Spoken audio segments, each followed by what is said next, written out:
Hey, what's Liddy in the clan? It's your boy K here, and I hope the clan is doing pretty beautifully today. Now, we're on the watch later list. You see by the, you see, you see on the screen, it's the watch later list. We are still on it. You see the video, you see the title of the video. Dollar General versus Family Dollar versus Dollar Tree. We gotta set the battle of the dollar stores, man. Although nowadays, the stuff in there aren't even $1.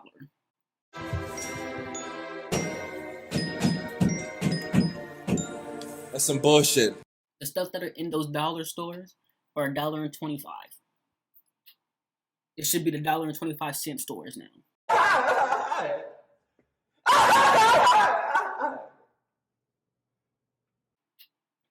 But I hope you're ready because I'm ready. I hope you're hyped because I'm hyped and I'm ready to get into this. Shout out to company, man. I'll leave his channel in the description box. Meet your original video in the description box below. Also, other than that, let's see what this video is about. I'm ready. Let's see what this is about. The battle of the dollar Say store. hello to Parallels Desktop.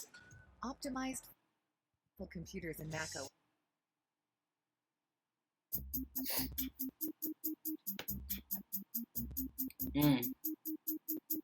Company man. All right, let's make sure we keep this straight. We have Dollar General, Family Dollar, and Dollar Tree. I'm going to be comparing three similar stores with similar names. Even when making this video, I kept mixing up the names and which store was which. They all have two words in their name, one of them being the word dollar, and I think Family Dollar is really confusing things because dollar is the second word in their name. Oh my gosh, I'm going to be doing my best to limit the confusion, and my hope here is that this video will actually help unblur those lines. I think that after watching it, you'll be able to more easily separate them and see them for what they are. First off, let's compare a bunch of fucking scams. That's what the hell they are.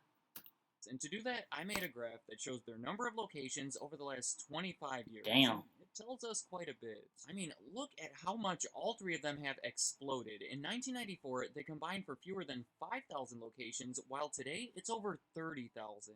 And we can obviously see that Dollar General has been the biggest, most successful of the three over this time. They surpassed Family Dollar in 1996 and have only expanded on that lead. Today, Dollar General is actually bigger than the other two combined. Yeah. It's an appropriate comparison because as far as ownership, as of 2015, Dollar Tree and Family Dollar have combined. Family Dollar was up for sale. The other two were in a bit of a bidding war for it, but it ended with Dollar Tree taking control. It's weird because Dollar General did give a higher bid, but it was expected to have issues getting regulatory approval. I mean, you see how big Dollar General is already. So Family Dollar chose to go the other way to avoid the issue. In the end, Dollar Tree paid $8.5 billion for it, which may not have been the best decision. Oh God, because that's a lot of money.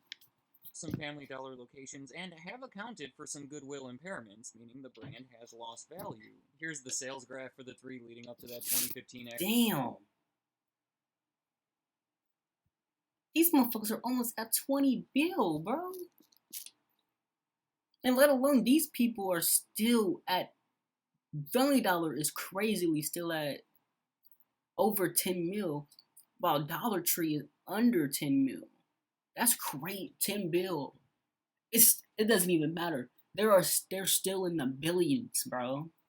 And I think it reflects a very similar story. So let's get into some deeper comparisons. I'm ready. Like I'm ready. The year that they started. Dollar General is the oldest of the three. It started in 1955, but their roots go all the way back to the 1930s. See, Damn, JL and 1930s. Cal Turner were a father and son team that would purchase general stores that failed due to the Great Depression with the intention of liquidating them. When the economy recovered, there weren't as many failed general stores, so they transitioned into a wholesale business, then a retail business with a chain of department stores, ultimately leading to 1955 when they opened the first Dollar General. That store was considered to be the first ever dollar store because it was Cal Turner himself that came up with the idea for a store that would sell everything for $1 at all times. And since that store was successful, it encouraged others to open their own store. Yeah,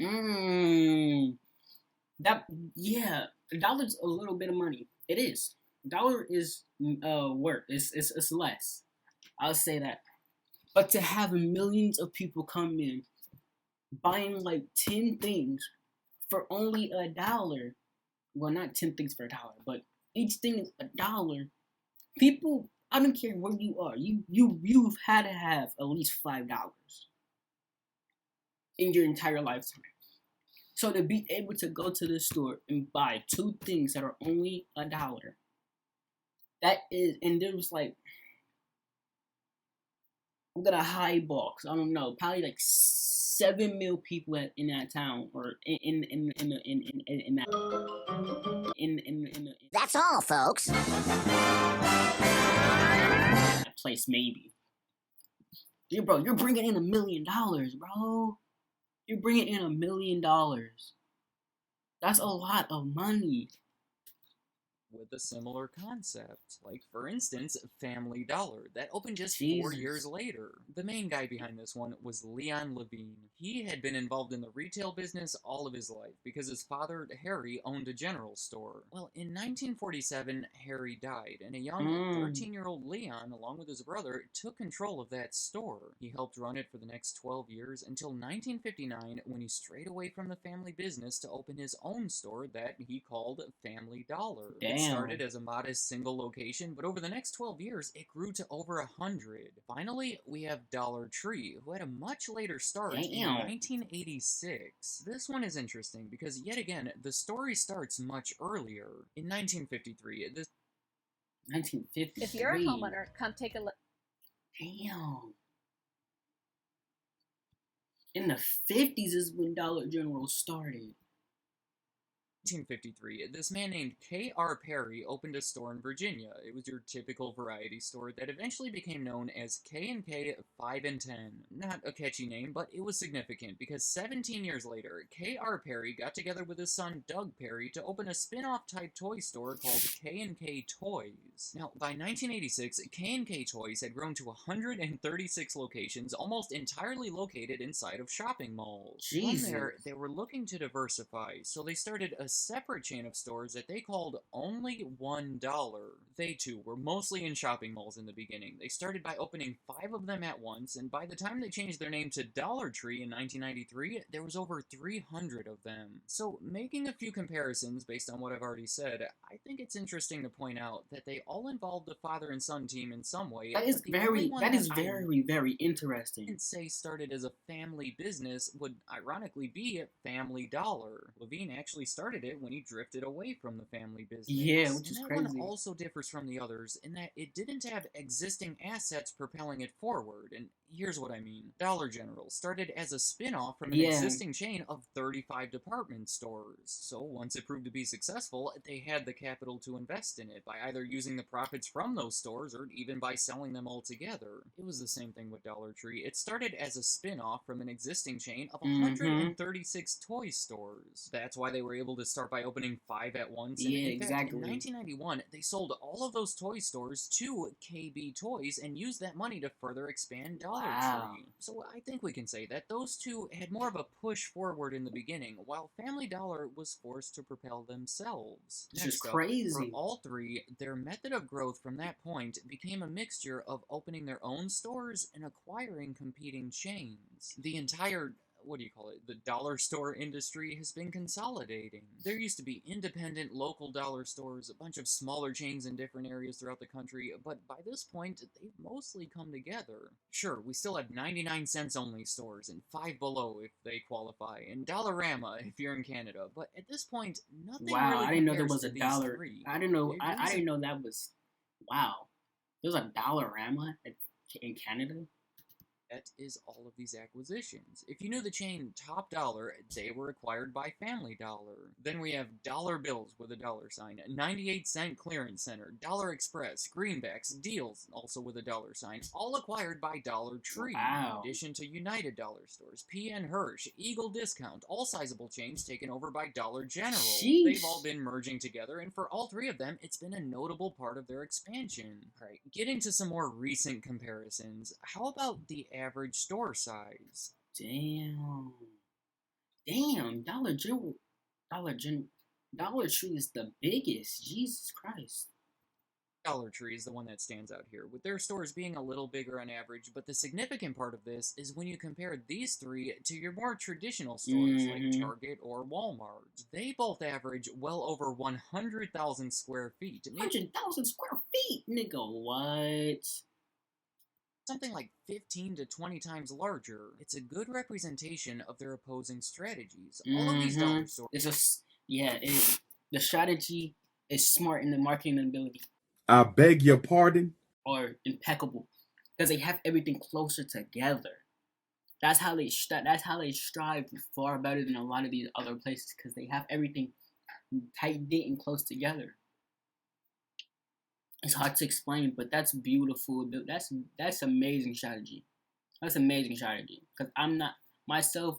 I understand the strategy. Everything's closer together, so I can't explain it though. My mind's not into it. Oh shit. Here we go again. And the ability to explain it. And low rent, low risk, easy to relocate, smaller locations. Exactly. That attempt to attract smaller areas of people. That's why all of these dollar stores have more locations than Walmart or Target or exactly any other. Because they're smaller. You can have more if the thing. An example.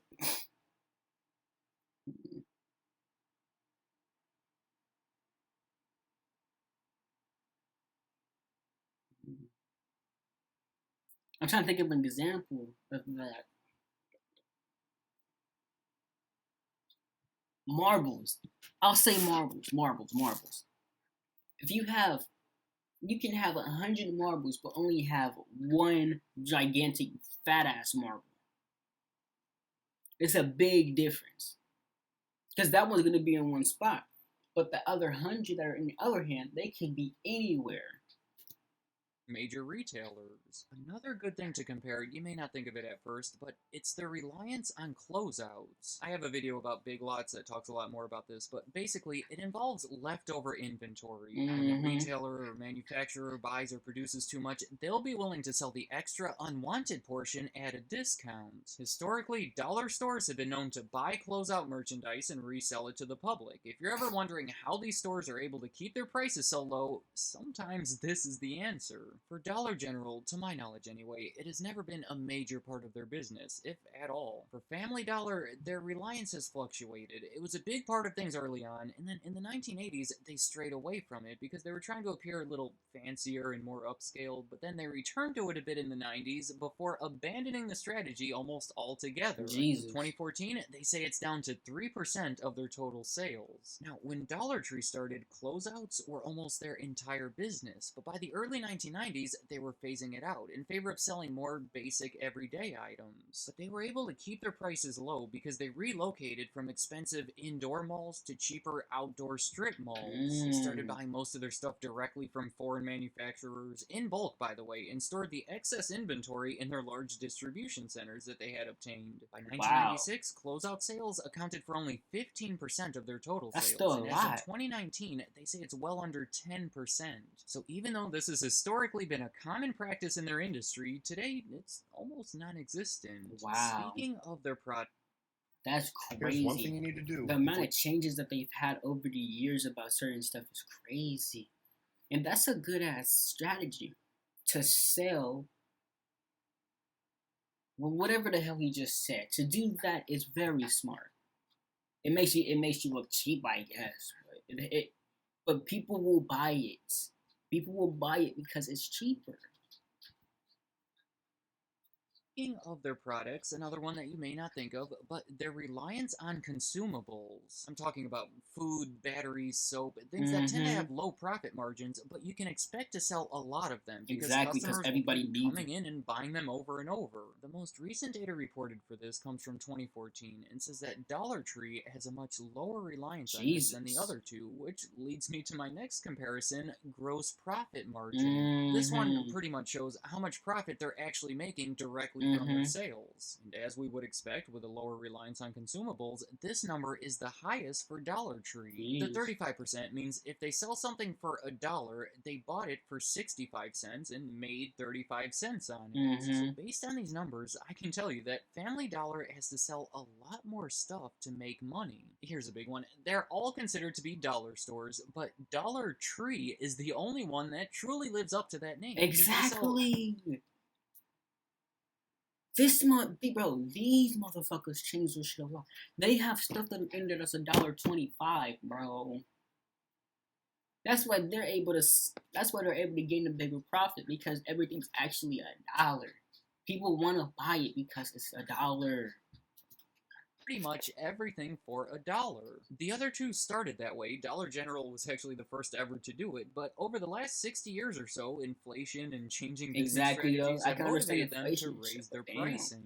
I even get the sense that Dollar Tree has wanted to raise it. They just can't figure out the right way to do it. Do you remember how their initial name was only $1 before they changed it in 1993? Well, the reason they changed it was so they wouldn't be locked into that $1 price point. In 2010, they started selling some of their items for over $1, but it confused and angered the customers, so they went right back. Then in 2019, they introduced their Dollar Tree Plus program, where they would be selling higher priced items in 100 of their stores. In 2021, it was a big news story when they announced that they'd be testing some higher price points in select regular Dollar Tree locations. So even though they've been the only one to hang on to that nothing over $1 gimmick, it really looks like they've been trying to find a way out of it. Another notable difference would be the income of the customers they're trying to attract. And again, Dollar Tree is the one that stands out. The other two open their stores primarily in lower income areas, but for Dollar Tree, they say that they try to target a wide range of income. To go along with that, they're the only one that focuses on suburban areas, while the other two have a much bigger presence in lower population, I guess you would call them country areas.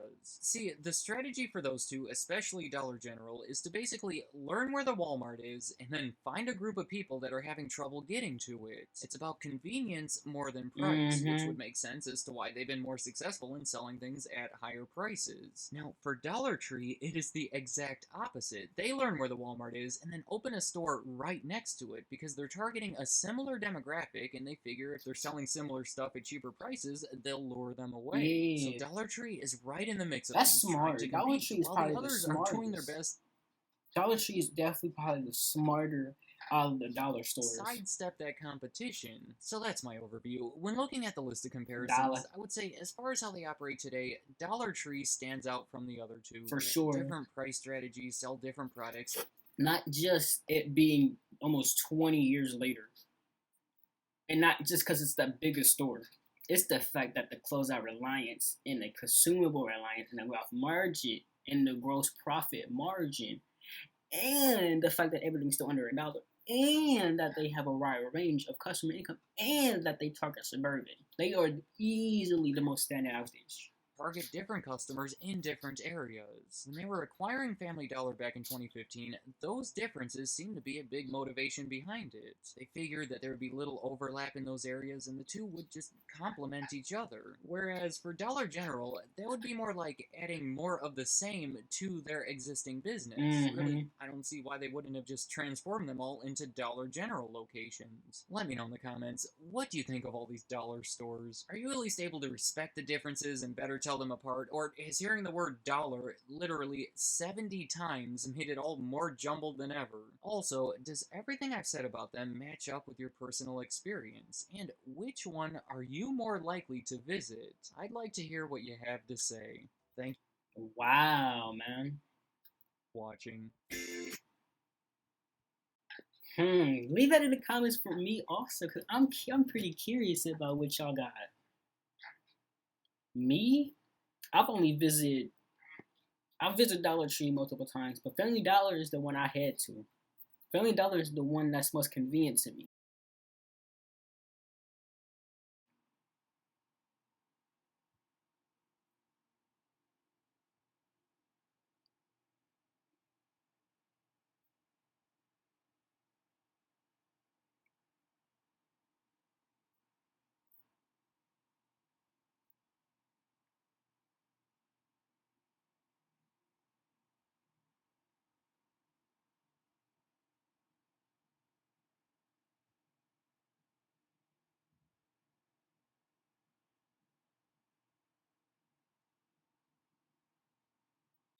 Yeah, bro. I don't know. That's crazy. Me personally is Family Dollar. That's the one I visit the most out of any of them. Dollar General. I don't even know if I've seen a Dollar General for real. Leave down in the comments if you want me to react to more of Company Man's videos, cause I see one that I really want to react to right now. Not right now, but eventually.